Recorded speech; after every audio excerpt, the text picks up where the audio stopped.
All right. Well, welcome everybody. Today's webinar is about becoming the strategic executive, and it's a topic that I love to talk about. It's a topic I love to teach on. And today we're going to go through these foundational knowledge elements of true strategy experts. And I never get tired of talking about this topic. It's something that you will, it gets into your blood, you continuously learn about it because it is evolving, which we'll talk about today as well. So let's jump into it. Quick introduction of me, your webinar host. My name is Mark Pfister. I am the CEO and Chief Board Consultant of MA Pfister Strategy Group. I am a strategy expert, a board director, and board consultant. I've worked with hundreds of public, private, and nonprofit organizations with my expertise and focus in strategy, governance, and technology cybersecurity. I've become known as the board architect. I had a client of mine at a speaking engagement introduced me as that some years ago, and it kind of stuck. So it's kind of fun to have a nickname, I guess. And another quick point is my book, Across the Board, The Modern Architecture Behind an Effective Board of Directors, which came out in early 2018. It was a book written about the architecture or the proper architecture for boards of directors. Since then, it's actually now in circulation in over 70 countries and has become, I think, the go-to for how to structure and how to build a board or how to rebuild a board for an existing board of directors. So I welcome you to search for that book and read it also if it's something that you're interested in. So for today, let me answer a few frequently asked questions just as we get started here, and this may help out with our questions towards the end or throughout the presentation. So first off, know that my approach is to share knowledge on the foundational strategy elements, what I believe to be required for successful leadership. So this is not about memorization. It's really about understanding a repeatable roadmap for you to leverage and a repeatable thought process. So if I could ask for one thing today, it's really to walk away with an understanding of what this proper thought process is for different levels of strategy and how you're engaged in strategy, whether it be for an organization or wherever you're applying it. For questions, please feel free to write your questions in the Q&A section. If time allows, which it should, I'll answer these questions at the close of the presentation. And otherwise, if not, if we can't get to all the questions, I'll follow up with you via email afterwards. And a question that always comes up, which I'll answer right now as a starting point, which is, will the entire webinar or the recording or the presentation be available? And the answer is absolutely. I provide all my material. Within a day or two, I do go through the editing process for the videos and post those afterwards. So you'll receive a link to that based on your registration information. Also know that the templates we're going to review today, when we get into the practical application of strategy, I'm commonly asked for the templates. So we'll come back to this link at the end, but know that this is a hidden link, but you have access to it. And you can download the 3 strategy templates we're going to use today to use with your organization or even for your personal life, which many people do with their own personal strategies. So that is the link there for the strategy templates we're going to be referencing today. Okay, so what to walk away with from today's discussion. So really, there's really 2 main focus areas today, which I think neatly fit into an hour's time. And one is the history and evolution of strategy. I think this is extremely important to understand where strategy came from, how it's evolved over 2,500 years, and why it's evolved and where it's been applied. So let's go through that. We'll talk about, again, the history and the evolution of strategy. And then I want to take that knowledge and then show you how to effectively apply this strategy, or what we view as today's modern definition of strategy, into your own world. So those are really the 2 areas that we'll cover today, and I think you'll find it quite interesting. So let's jump into this. So in terms of strategy definition, there's so many definitions out there, but if you boil them all down, the definition commonly is considered to be a strategy is a careful plan or method, usually over a period of time, to achieve a specific goal. And every time I read this, I kind of laugh because this is truly, it's too neat, it's too simple. It's not always a careful plan or method. It's not usually over a specifically shorter amount of time, which is implied here. And it's not to achieve a specific goal. In today's world, hopefully your strategy is looking to achieve specific goals, multiple, plural. So what I'd like to do is let's come back in a little while. Let me go through the history, and then I want to come back and kind of revisit what I view as the modern day definition of strategy. And I think you'll agree once you see where we're going with this. So let's jump into it. So let's jump in first to the history and evolution of strategy. Um, and a couple of quick and interesting strategic points in time. And I'll show you why in a moment. I'm going to touch on these. So if we look back across hundreds of years, we see examples such as in 70 BC, the Roman poet Virgil tells the story of the Trojan horse where Greek forces entered Troy's heavily guarded city gates, right? Um, Definitely a strategic point in time and a memorable one. 1532, Machiavelli's book, The Prince. Uh, we like to say it offers clever recipes for success to government officials. Now, in an election year, I'm reminded of this book, and I recommend that you read this. It's quite interesting. This was written in 1532 or published in 1532, but still has things that are relevant today. We'll talk about Machiavelli in a moment in some more detail. And then if we jump all the way to 1993, a book came out by Michael Hammer and James Champy called Re-Engineering the Corporation. And this was, again, another strategy, basically, on how organizations can align themselves to the changing norms and the changing trending that they're seeing. This book was made quite a splash when it came out in 1993. Now, there's a reason that I specifically bring up these, and I didn't point out other ones, with circles around them right now. And this is because strategy, if we look at it in terms of 2,500 years of strategy, it's really only benefited and it's really only evolved within three professions. And yes, warmongering is a profession, and it was applied, strategy was applied to winning wars and avoiding wars. Second area is in the area of politics, where politicians were using strategy in the process of gaining power and holding on to power. And then later on in this evolution, we see it applied more recent in modern times for businesses and by business leaders. And what's interesting, if you look at these three areas, you go from war to politics and then into business.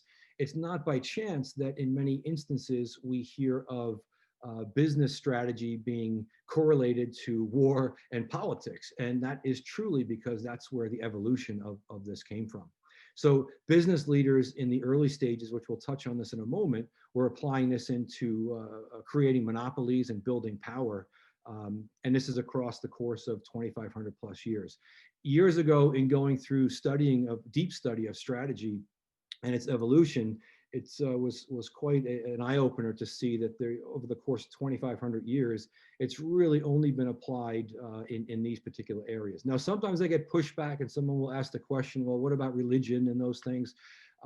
That's a discussion for another time, maybe offline, but there are those that believe that you can apply the thought of religion into the areas of politics. There are some correlations at certain times in our history of religion or religious strategies being applied to war, and also even into business scenarios as we see today. But really, if we look at the true evolution of strategy, these are really the areas where we study and we look the deepest into because they've had the most evolution and the most application in these spaces. So what does this mean? And we look at this 2,500 plus years of strategy. And believe it or not, over the last 2,500 plus years, there's really been 6 phases or 6 stages of strategy. And we correlate those into the following areas. Through 500 BC through 1900, which is a huge expanse of time, we see this area or these stages in evolution through first war strategies and conflict deterrence. And then we see that simultaneously later on move into politics and exclusivity. We talked a little bit about that a moment ago. But again, huge expanse of time. We'll get into some detail of examples in that to show you where that fits. 1900 to 1968, we see this phase called the industrial proficiency. You can think about the Industrial Revolution and other things really playing into that phase. 1969 through the 1990s, the strategy heydays, another interesting time. We'll talk a little more in depth about that in a moment. And the 1990s through the 2010s, the strategic proliferation. And we'll talk in a moment again about why the proliferation at that time frame and what some of the after effects were of that proliferation of different strategies, many different strategies. Now, what's interesting, all of this is that from the 2010s onward to this day, there really isn't a name for this phase of strategy as of yet, due to the fact that typically once a phase of strategy is identified, it's typically afterward and then it's named. But I'm viewing, and what I'm starting to call this amorphic strategy phase right now. And amorphic to me, an amorphic strategy to me, I kind of think of this big plastic bag that's half filled with water. And you, as a business leader or a board director, you're trying to hold this thing and kind of make it all work. It's not like you can just set it on your hands and it's going to stay there for a moment. So it's constantly changing. And I'll give you some examples of how to work within this amorphic strategy phase that we're in right now. Now, again, we don't have an official name for it as of yet. I'd like to think we're getting some traction on the name that I've given here. We'll see in another 20, 30 years if amorphic strategy actually got some traction. But these are the 6 phases. And let's touch on a few examples here, going back. And if we go all the way back to 500 BC, we see the example of Sun Tzu, Chinese general, military strategist, and philosopher. This is arguably the first instance of documented strategy in his book or his writings called The Art of War, which became a book. And these writings were truly an interesting strategy that's still looked at today. It's concepts such as avoiding war was just important as winning the war. There's parallels to even modern day US nuclear strategy, where by having enough power, you don't have to actually use it. So the deterrent becomes the actual amount of power, not the execution or the using of that power.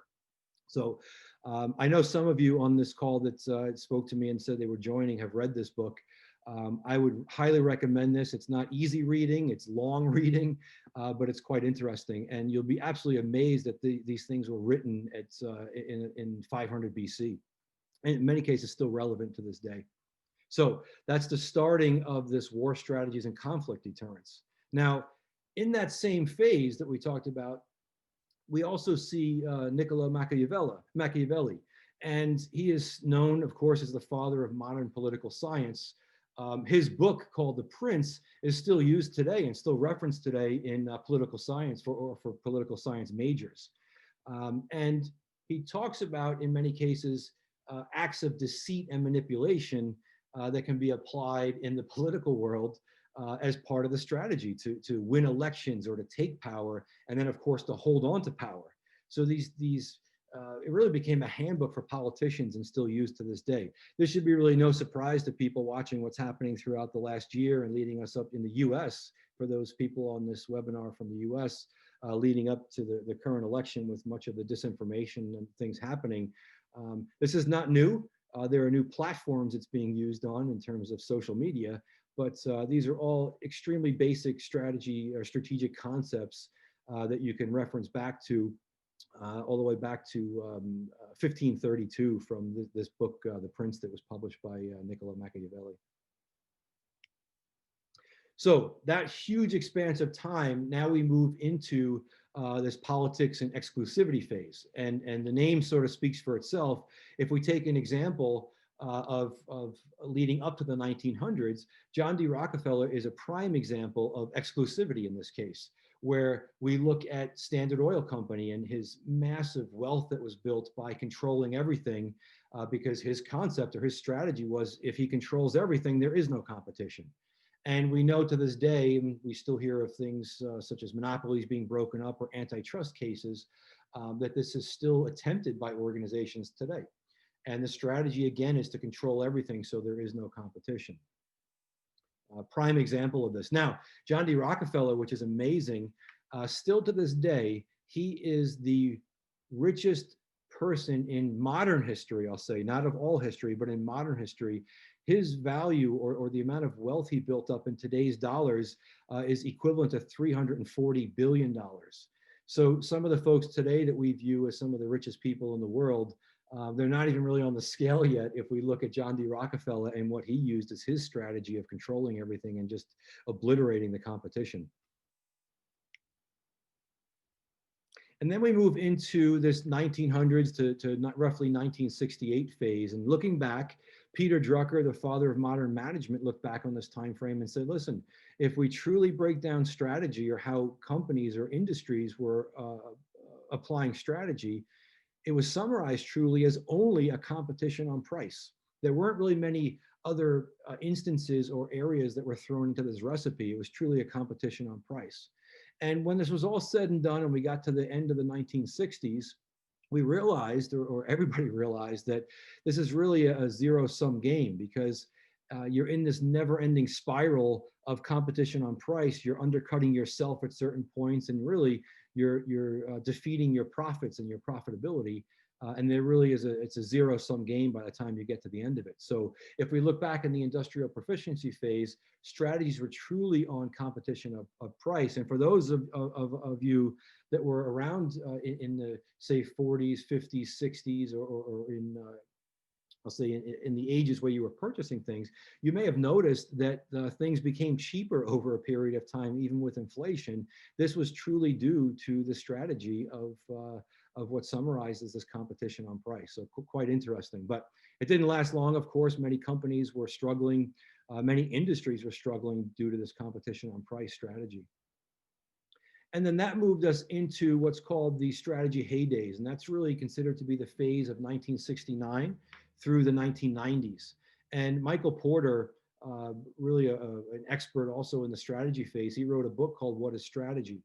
And it looked at this period of 69 through 1990 and said, well, it's not only doing what everybody else is doing, but spend less money doing it, and also increase your repertoire, add to your repertoire doing something that no one else can do.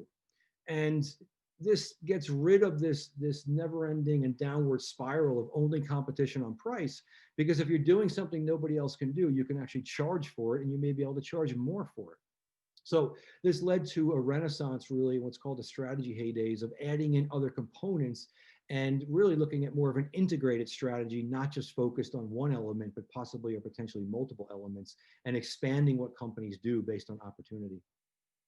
Great book, by the way, another recommendation to read Michael Porter's book, What is Strategy?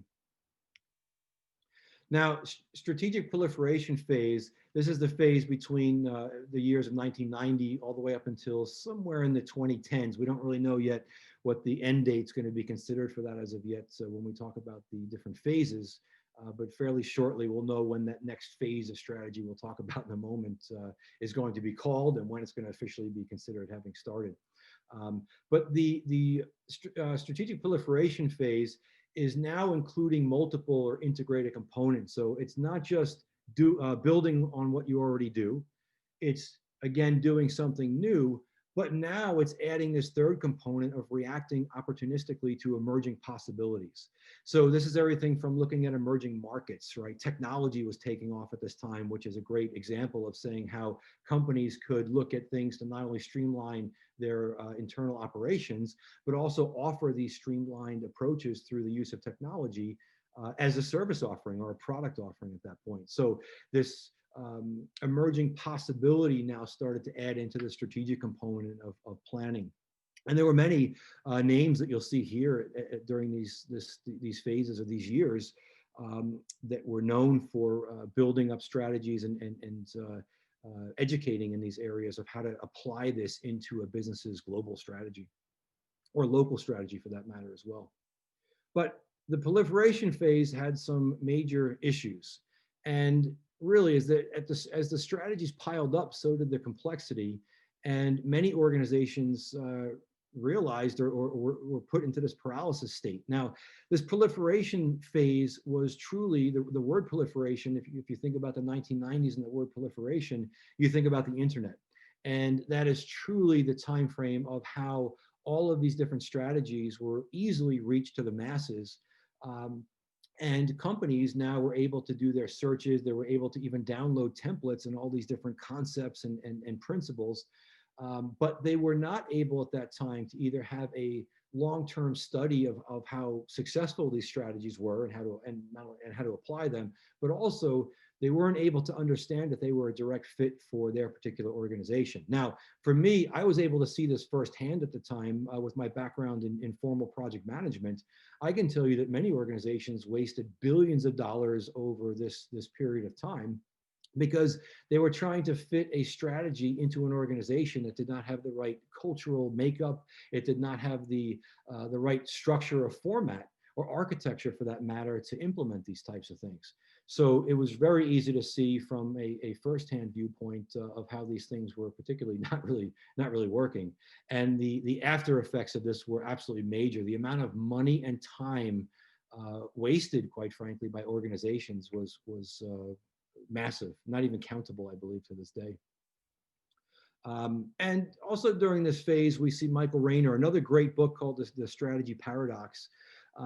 And just to summarize this for you in 2 slides, I had to read this book twice to really let this sink in. But this is the major concepts, and I'll start with number 1 on this page, which is leaders with a compelling vision, bold leadership, and decisive action typically is a prerequisite for success.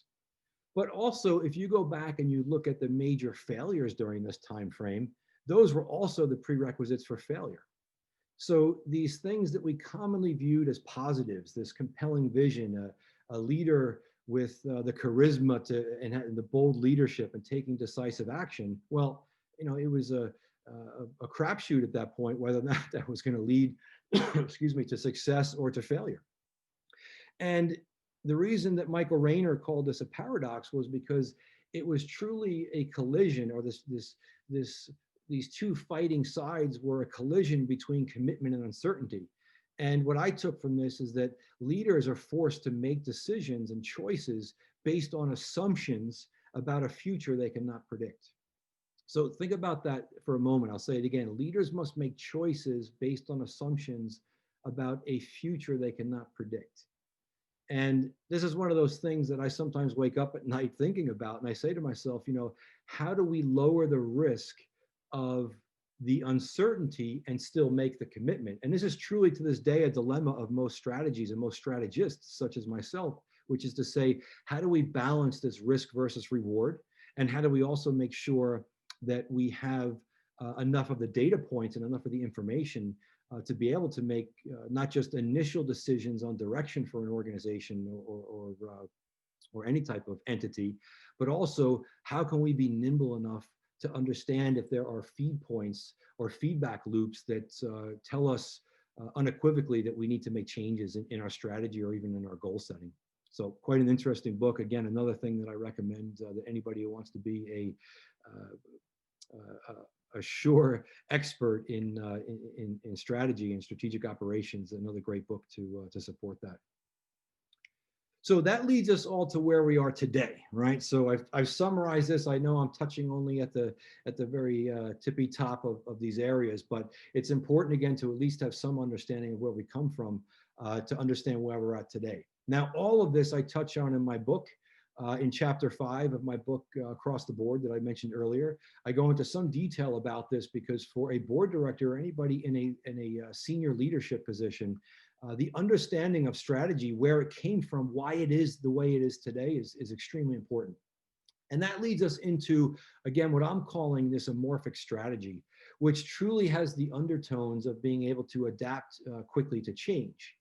And let me first point out this word of simultaneity. This is another word that kind of keeps me up at night. And this is the ability for multiple things, possibly disconnected, not even related, to happen at the same time or within the same time periods. And we have so many pieces and inputs to this. To name a few right now, we can talk about data and analytics, such as big data, right? Huge inputs right now, tons of information. It can be great, and it can also be a curse, depending on how you're using it and how you're getting it and what you're paying for that data. Technology advancements, industry disruption, market trending, which, by the way, trends now are actually speeding up, not slowing down, of course, with the ability to receive information and data. Geopolitical influences, generational motivations. We see this right now where generations get a voice much sooner now based on the digital footprint that they're able to get from a very early age. I see friends of mine with young kids, and they're already, before they can speak, they're already knowing how to swipe up and down and back and forth on cell phones and iPads to get to the cartoon that they want to watch, as an example. So we really have these generational motivations that play into this as well. And let me point out specifically that this progress, especially in the last 2.5 years in machine learning and artificial intelligence. For those of you that are not close to this right now, I can tell you it is absolutely amazing what is happening in the background right now for this in this area of machine learning and artificial intelligence. Now, as we apply that into the strategic planning or the strategic ability of organizations, it's going to be just incredible how this is going to change. And now, if I talk about amorphic strategy being applied to everything, it used to be that the major efforts and the budgets were spent on the highest, most level strategy. Let's put it here, and then we'll just feature everything else or focus on everything else as tasks to get that strategy done, the overall strategy. What we're seeing today is something very different. We're seeing a guideline of an overall strategy and maybe the goal setting. And then we're seeing machine learning and artificial intelligence playing into that at a much more micro level. So you have your macro overall approach, and then the micro strategies are able now to be applied to everything. Something you wouldn't even spend your time on in the past can be done in the snap of the fingers right now, and it's already readily available. So I like to call those your micro strategies or your sub strategies. And these can all happen and they're spinning in the background at the same time. So that should kind of play into this in support of what I'm calling this amorphic strategy right now, because it's ever changing. It's morphing as we talk about it. And business leaders, from management, I'll even say at an employee level, to management, to leadership, to board directorship, C-level and into board directorship, I really think the effort has to be put into understanding how these strategies are being built, how they're being leveraged, and then how they're evolving or how they're going to evolve based on the trending that's being written about right now. Super important. I'm of the belief that a two-person startup in India can put a multinational US-based organization out of business in a matter of 2 years right now, based on what we're talking about right now. So if that's not enough to scare you, I don't know what is. But something to focus on and really hone this process of understanding this amorphic strategy and that concept of simultaneity. It will probably keep you up a little bit at night, but that's a good thing in the beginning, in the early stages. So that covers for us what we looked at as these phases of strategy. I know I touched very highly on it, but I want to spend some time on how we apply the applications and how we understand strategy. But first, let's take a look at, we started off with my page of the old definition of a strategy being a careful plan or a method, usually over a period of time, to achieve a specific goal. I want to change your mind today on what I view and what many view as the new definition of the modern day definition of strategy. So I want you to move away from thinking of strategy as these hard, tangible things, such as a plan or a document or something that's written down or a task on someone's to-do list. And I want you to think about this more as guiding principles, right? As we move into this world of simultaneity, we have to also adapt how we think in our brains and our actions to what strategy should truly be for us and how it works for us. So think about strategy now as a set of guiding principles that, when communicated and adopted by an organization, generates a desired pattern of integrated decision-making. If there's one thing that you take away today, take away that second area of yellow lettering there, which is a pattern of integrated decision-making. That's the most important thing. And when we think about this, a pattern of integrated decision-making automatically implies that you're not just making a decision once and setting it. The days of setting a strategy for an organization and just following it blindly for 2 years and having everybody plug away in their departments and completing tasks, those days are over. I can tell you with the boards that I'm on and the boards that I work with and advise, we actually go through on a quarterly basis right now and validate. Through our governance principles, we validate to make sure that the strategy and the goals and the path that we're on are still valid. And it's an extremely valuable thing to do. So again, think of it as a strategy now as guiding principles that generate a desired pattern of integrated decision-making. Okay, so we've come through the original definition of strategy. We've walked through the high level, very high touch points on the evolution and the history of strategy. We've worked on redefining the definition of strategy to kind of change our thought process in our minds of what we think about when we do have strategy on our minds. But let me make this a little bit more real for you. And making this more real is about truly understanding what strategy is. And I can tell you right now that the percentage, when I ask the question, and I sometimes don't even do it in my speaking engagements anymore because I don't want to embarrass anybody in there, but if I ask the question, what is strategy? It almost, I think there's been 2 times in audiences of maybe 30 or 40,000 people over the course of the last few years, only 2 people have ever gotten it right. And that is in applying it also to how to the effective application of strategy. And let me get into some of this right now. So I want to talk about when somebody says strategy to you, or someone says join my strategic planning session, or you tell somebody I want to do some strategic planning. I want you to really understand what you're saying and what you have to have done before you walk into that strategic planning session. So let's walk through the thought leadership side and then how that applies to the actions of what you're actually going to do. So another thing that I said, if there's 1 or 2 things you remember from today's webinar, I want to burn this very simple diagram into your mind. And this is a view of truly where strategy sits and what it is. And I'm going to walk you through this in a set of 4 overlaid views of this. So first off, understand that strategy is a 2-way arrow that sits in between your goals on one side and your tasks. Anybody who calls you to a strategic planning meeting and you should immediately ask the question, can I see what your goals are first? If they say they don't have them, we're going to talk about that in the strategic planning session. You already know the person that you have that's running the strategic planning session has absolutely no idea what they're doing. The strategy is actually sitting between, as a principle, your objective and your action, right? So remember, most organizations will focus on the tasks first. What do we have to get done? Who's going to do it? When is it going to be done by? If you're first and foremost focused on the tasks, you're already so far out of the realm of strategic planning because you haven't even set your goals and you haven't even talked about what your strategy is as of yet, or the how you're going to get to that. So as we drill down into this, think of your goals on one side, your tasks on another, and strategy sitting between that. And then the first overlay on this is the objection, I keep saying it, the objective on one side and the action on the other.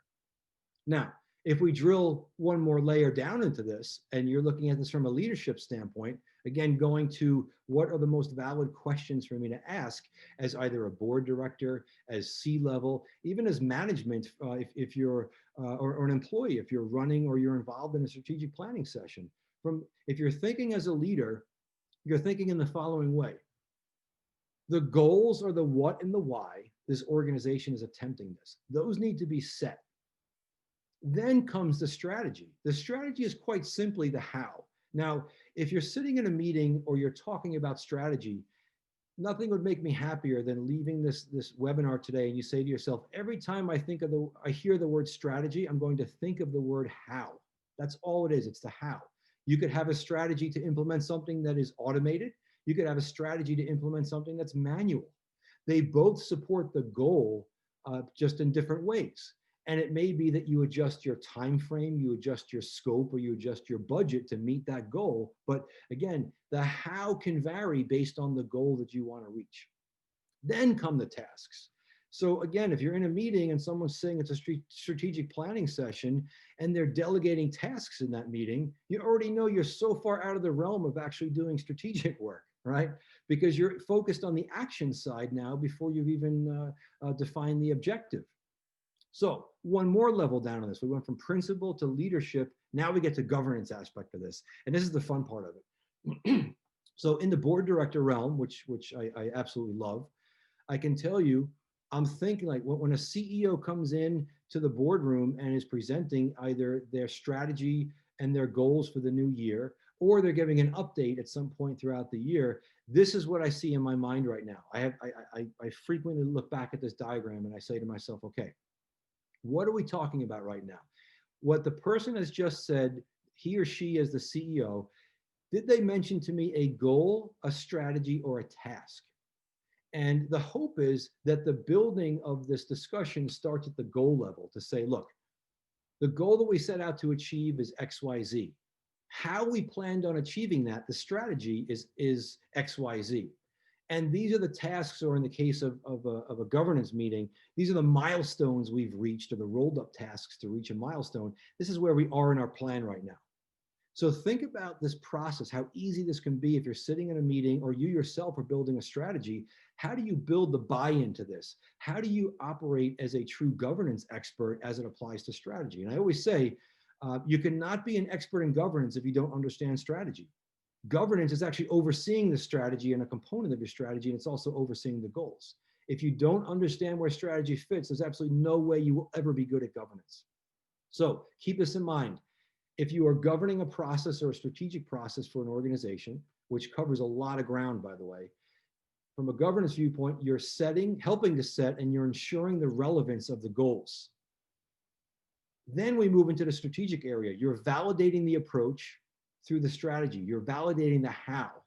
You're making sure that there is a balance between the three areas of scope, budget, and time, right? The project manager's triangle of looking at how to get something accomplished, right? And then the measuring of progress can very easily be done. And I integrate this into much of the reporting or the process of reporting for governance or boards, which is to say, I don't want to know about every tiny, minute detail in every small task. I want to know the major milestone that those tasks are supporting that actually are being done within the strategy and what goal that supports, and tell me, are we in line on budget, scope, and time for that? It's again, another super easy way to think about effective strategy application and how you can use it in your everyday life as well as in your professional life. So I could talk about this for hours. I don't want to beat it to death. You'll have a copy of this presentation and the video, as I mentioned, just a day or two after we finish today, if you want to reference back to this. But this to me is something I still reference to this day. As simple as it looks, it took me some time in years past to really hone this and get this to a point of getting it where it could be understood and explained by me very easily. And this is what I've come up with at the end of that. So I hope you find it helpful. So let's look at how would we actually apply this? And I'm going to touch very high level. I welcome any calls or follow up offline if someone needs a little additional explanation on this. But this is a practical example of how I typically apply if I'm helping an organization with their strategic planning, if I'm helping a board build their governance strategy, or I should say their governance model to oversee the strategy of the organization. I view this in 4 steps. We're going to talk about 3 today as it specifically applies to strategy. And that is in the following order. And I'm going to give you actually concrete examples of this. And then the link I showed you earlier, which I'll share again at the end, will allow you to download these templates that I'm using, which are just, quite frankly, very simple Excel templates. But it's the thought process behind it that you want this to help guide you down the path. So it's not possible to start a strategy from the bottom up. All right, it's too down into the details, down to the minutiae, down to the tasks. The way you should look at this is from the top down. You should look at the goal setting and then move into some more of the details, as we mentioned a moment ago. You should be thinking about that 3-part diagram I just showed you a minute ago. So I want to step you through number 1, an overall organization putting together a very high level strategic matrix and what that looks like or what it can look like. Then it's in step B, it drills down into either lines of business or company divisions or board committees for that matter, also creating their more detailed strategic matrix, but still keeping it high level. So they're focused on concepts and goals, and then looking at afterwards how they're going to get those things done, which is the strategic component. This allows for the alignment of the goals of a division, a line of business, or a board committee to be aligned with the overall organization's goals and things they want to accomplish. And then we move into step C, which I think is over the years I've honed this. It's a super simple view and a highly effective template for creating a charter and a strategic plan at any level. You can drill down in, if you wanted to, into very minute tasks. I like to use it more so for milestones or tracking of milestones, and I'll get to that in a moment. The last step we're not going to cover today is really the tracking, the metrics, and the reporting, which creates this whole life cycle, basically, or a governance life cycle of strategy and application. That'll be for another webinar when we get into the reporting and the governance and how that correlates back to the strategy and how to measure those things. So let's stay focused for a moment here on step A. So if I look at this at the highest level, I'm going to use a nonprofit example here. And typically nonprofits have a little bit more of a challenge with this for multiple reasons. I won't get into the reasons why, but I can tell you that once a nonprofit or any organization, private or public, focuses on a process to use at the highest level to get their board or their C-level or even their management, I'll say, in line or involved in this process, it really allows for them to understand the what and the why, which are the goals, and then be involved in the solutioning of the strategy, which is the how. So prime example of this right now, if I look at the highest most level, it's going to be a discussion that takes place in September, October of any year, getting ready for the next upcoming year. So this nonprofit, we decided to focus on 4 areas for their upcoming year. It was membership, opportunity, visibility, and insights.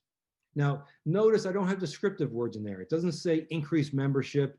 It doesn't say increase opportunity, expand visibility.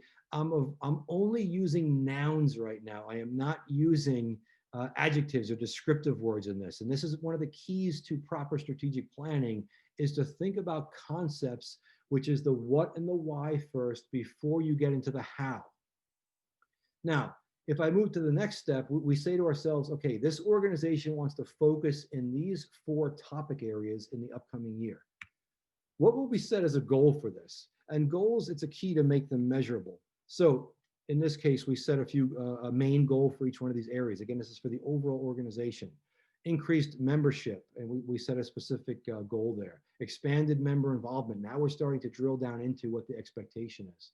Expanded presence. Examples of some of the goals. And then we get into some examples of the focus areas. Now, again, remember, this is not solutioning. It's just saying, if we want to focus on the topic of membership and we want to increase the organization's membership, what are areas that we need to focus in to get that done? I'm not solutioning. I'm not saying what has to be done, but we have to focus in marketing. We have to focus in our programs area. We have to focus in incentives and also in our outreach. And this is just one example of, other organizations in the nonprofit world may come up with other areas here. This can be one focus area or it can be 20, right? A template can be made as big as you want. I like to think that the more compact it is and not going over 5 focus areas is really a way to stay focused. But just the biggest thing to take away from this is not just to think, oh, this is only for a nonprofit, but think about this for any entity type, nonprofit, private, or public organization. Think about this as a discussion at the C-level or in the boardroom, and the organization actually involving members or employees from the organization to weigh in on this, make this an interactive type of process. So once this is done, this is something that can even be published to the organization, which I'm a big fan of the communication working very well here, for this to be communicated to the organization. Okay, next. Let's just use the example again of expanding on this nonprofit example and the marketing committee within the board getting their hands on this and saying, okay, what do I need to focus on? If I'm the chair of the marketing committee, right, this could be a line of business or a division in a company, what do I need to focus on to support this mantra or these goals of the organization? And this is where you're allowing team members and other leaders in your organization to now answer the how. And this is a key point in proper leadership, which is be involved in setting the goals and explaining the what and the why. But when it comes to the strategy, this is what you've hired people to do. Let them come back with their expertise and explain to you what they would propose in the how in the strategy to get this done. Don't tell them the what and the why and then tell them the how, and now they've only become someone who's focused on tasks, the what and the when and the who. That doesn't empower anybody. Where the empowerment comes from is when an individual or a team or a group within an organization is able to come up with the how or the strategy to support and meet or exceed those goals that are set for the organization. So this is a prime example of an area such as a marketing committee taking on the goal setting and the focus through that first strategic matrix and drilling down one level in this to say, okay, we are going to focus, of course, on membership, opportunity, visibility, and insights. But as the marketing committee lead or the marketing committee chair, this is what I can do to support this. And these are the focus areas that I'm going to propose to the board or propose to whoever for approval and alignment and integration, the areas that I think we can focus on to get this done. Now, still notice, I haven't gotten into some of the how yet because I'm trying to keep this level of the organization for this exercise still focused on the goal setting and the very introduction area of the strategy component, which is the how. Okay, so we did high level strategic matrix for the organization. We did another the next step down or step B in this, which is the line of business division or board committee high level strategic matrix, and then we're getting into, and I'm going to expand on one area here for membership, right? So again, I'm still the marketing committee. Now I'm going to drill down into the membership area. And let me just say before anybody tunes me out on this because it looks a little bit busy, let me just explain exactly what this is. The left-hand side here, where you see everything in this blue area, right? This is what I view as a modern day charter. Now, many organizations, when they ask a group or a division in their company or even board committees to write their charter, they come back with this 2 to 10 page document, tons of writing, and it sounds great. Everybody agrees and nods and says yes, and it disappears, and you never see it again. There's no value to those charters. So what I'm trying to show here is how do you keep the accountability throughout the life of your current strategic plan, and how do you build off of that? And let me give you a quick example of this right now. So some of these things should look familiar. The topic and the goal, I simply superimposed from the previous step of the topic being membership and the goal of the organization to increase organization membership, 500 new members in 2020. The scope is simply transposing now my focus areas that I talked about earlier. Just to give a quick reminder on that, the focus areas being in this area, of course, here, right? And then now I'm further defining what the key outcome is. I'm still in my strategic realm right now. What is the key outcome? If I go and put as my scope publish monthly program offers as part of this marketing committee and focus in the membership area, what is the key outcome I'm looking to achieve during that time frame? So you're defining what your key outcome is. Now notice, I haven't focused anything yet on tasks. And one of the things you should be thinking about again is that if you're in a strategic planning session and you're talking about tasks, you are so far out of the realm of what a strategic planning session is that you, in most cases, you can't recover from that in that particular session. You got to step back and kind of retool and regroup from that. Now is when I'm moving into this. Now I know if I'm putting tasks or milestones to understand, and by the way, this can be used at both expanded upon for a division of an organization or a board committee, or I use it personally for boards to roll up the milestones. I know based on getting updates in an area that I'm responsible for a specific board committee, I know the questions to ask now. Are we on target for these 4 milestones? I know what the key outcome is of those. I know what scope or focus area they support, and I know what topic and goal they support. So that charter is not lost to something that was approved and went away into a file somewhere.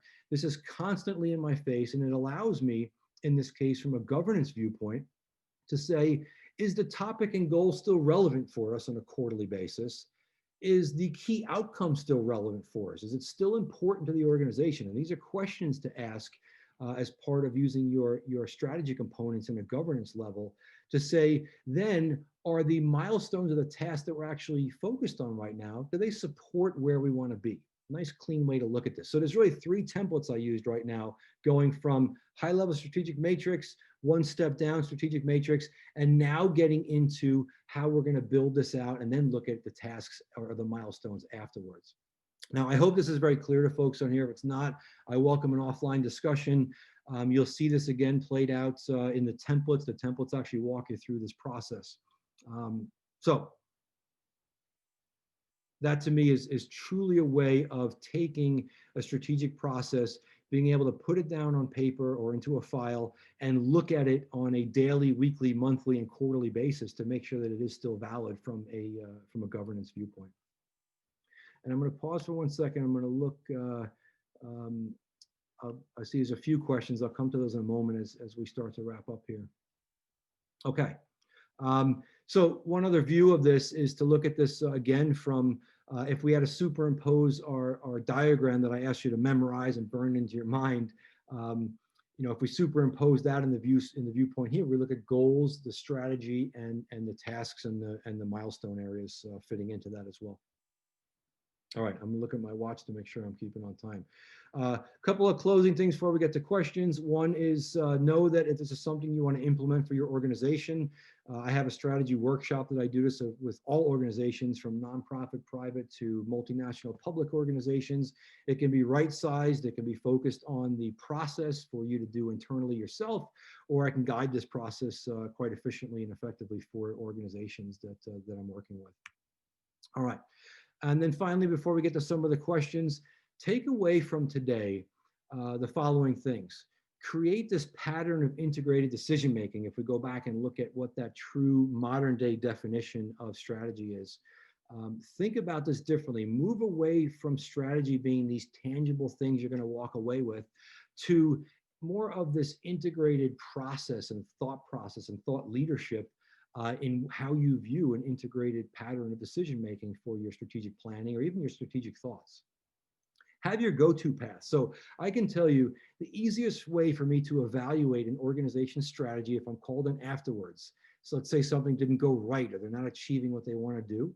The three templates I just showed to you are what I use. I go in and say, okay, give me the organization's goals for the year.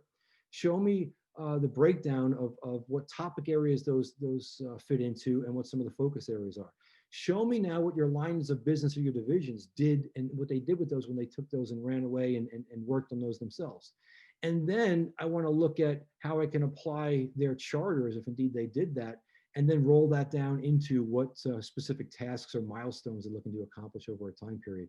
By doing that, I can tell you it is so extremely easy to point out where issues fall and where these organizations are falling short and fix it in a very quick way. Think about this from a leadership standpoint of how you can drill down into issues that you're either experiencing in your own realm, or if you're being called in as a consultant or a board member to give advice, where these issues are coming from and how to prevent it and how to build out a process for an ongoing strategy process for these organizations to be used for years to come. And they wind up honing them themselves and fitting it into their own culture. So have your go-to path and absolutely embrace change. Another area that I'll mention in most of my webinars, which is this people are having trouble today with the amount of change being forced on them, whether this be lockdowns because of the COVID crisis, changes from the interaction of working in an office space to now working at home. In many cases, we have to be able to quickly adapt to change. And actually, even if we talk about strategy and goal setting, be part of that guidance of change. So be one of those people that can now, with what we talked about today, and take what we learned today, apply it in such a way where change is not scary. You're not fearful of it anymore because you know exactly where change fits in your strategic planning and in your strategic thought process. All right. Reach out to me, as I mentioned here. I'm always interested to get input and updates on how folks are conquering their strategic challenges. I again post where you can download your templates from, very simple templates. Know that these templates, for some reason, they come down much better if you're doing it from a computer versus on mobile. And also feel free to follow my strategies on fisterstrategy.com on the website. So let me touch on a few questions I'm seeing here right now. Here's a good one. How do we get an organization to buy into a strategic planning process when they haven't done it before and they view it as just paperwork or busy work? So yeah, this is a common problem where when organizations are not well versed in what strategy is, which we define today, and they don't have an easy way of implementing it, it's very easy to say this is busy work or it's something that's not very valuable to the organization or it's taking up valuable time from action, right? So the problem in this is that when you're focused only on action, you could get to the end of the year and all the action was great, right? It was a lot of activity, a lot of accomplishments, but if they weren't applied to or able to be correlated back to some goal that the organization set, you've actually accomplished nothing. In fact, you may have gone in the negative scale because it's not something that's furthering your business or your organization or yourself within your own industry vertical. So I personally believe, to answer your question in the best way I know how, is to have similar to what we talked about today, have a very simple process of explaining strategy and a chronology of logical events, the goal setting, going to, which is the what and the why, moving into the strategic planning, which is the how, and then moving into the tasks or the accomplishments, which is the who and the when, and assigning them out that way. And then being able to manage that in such a way, or oversee that or govern that in such a way that is very easy and makes sense. So that to me is the way to think about that. Let me see another question here that's coming in.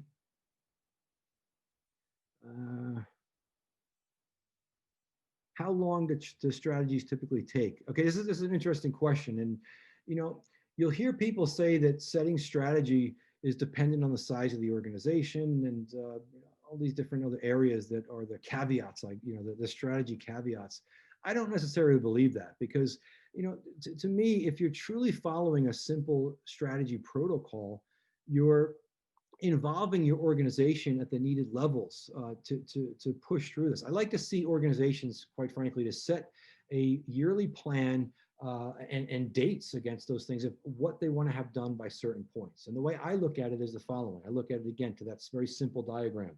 It's when do we want to have our goal setting done? That's both at the overall organization's level and at the line of business, at the division, or at the board committee level.